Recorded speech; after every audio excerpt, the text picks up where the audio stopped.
Every 10 years, Chicago's map of 50 wards is redrawn, generally behind closed doors. But now an independent group is putting forth what it calls the People's Map, an alternative which they say accurately represents the city's diverse communities without splintering demographics to concentrate power. The 13-member Chicago Ward Advisory Redistricting Commission will need the support of at least 10 alderpeople to prompt a referendum vote by the public.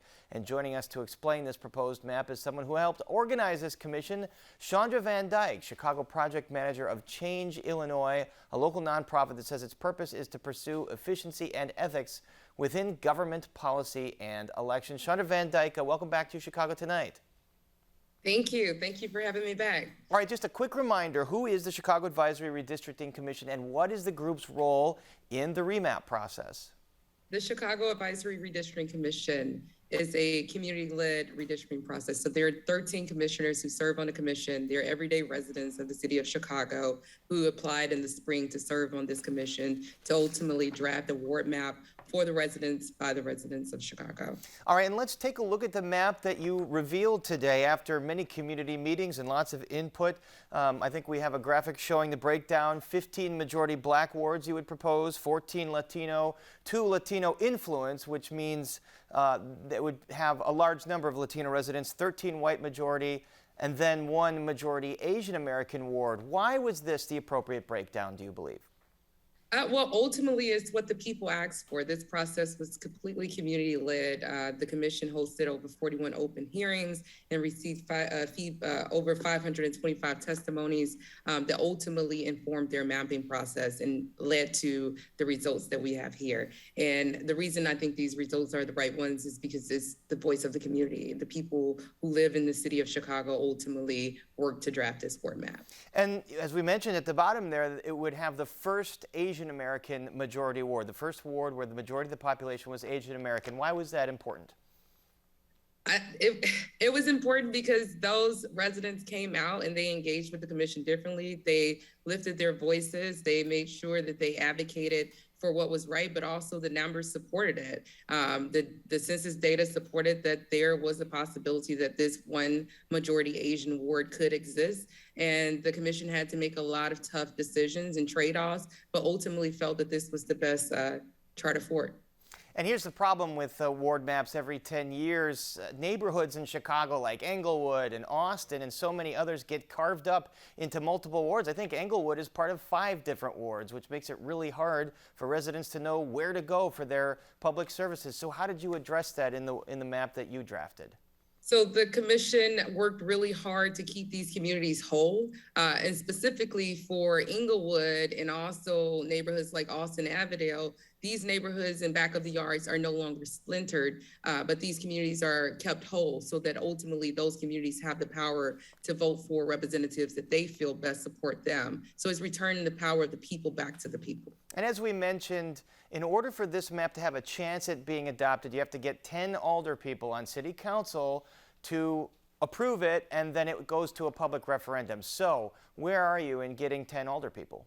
That is absolutely correct. And that work continues, right? So the first phase of this project was really ensuring that we took the voices of residents and uplifted those voices to create a people power map for the people by the people. But now the process begins where we use the people and we work with the people and engage with the people to build the support from alders. Our hope is that through the people and engaging and educating people in this process, we will get the support of alders and we will continue to engage them up into the December 1st deadline, where we hope that we will have 10 alders who will support the People's Map. Anyone on board right now? Any names you could throw out there?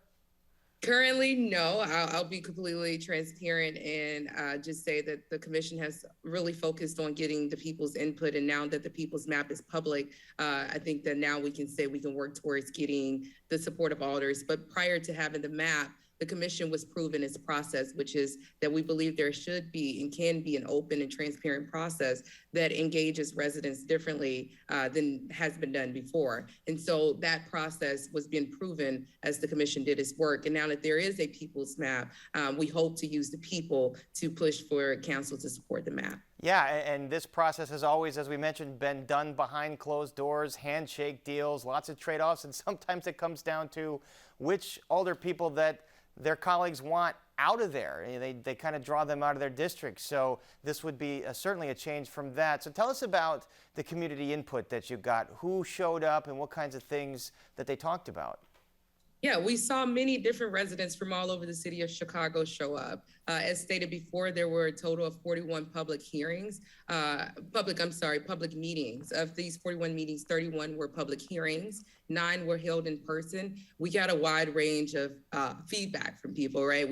People talked about how they wanted their communities to be kept whole. Some people didn't want their communities to be drawn in certain ways, and others wanted to empower other communities. We got a lot of mixed feedback, but all of that information, though, that was done publicly, and it remains public on the commission's website at chicagoswards.org. And anyone who's interested in learning more about the trade-offs the commission had to make, because all of that is public, they can visit the Chicago's Wards website and learn about the commission and its process, and actually watch all of the archived public hearings. And quickly before we go, I want to see if we can put that map up again and just get a sense of what it looks like, what those wards look like. There it is, much more geometric than the current map, with lots of squiggly lines and kind of like a Jenga block. So as you mentioned, tell us again, what's next? When is that deadline? So the deadline for us to get $10 to vote is December 1st, and we will be in communities engaging and really lifting up the voices of the people as we continue to do this work to push forward for a people's map that's by the people and for the people. All right, very interesting project, and we will follow it. Our thanks to Chandra Van Dyke. Thanks so much for joining us. Thank you.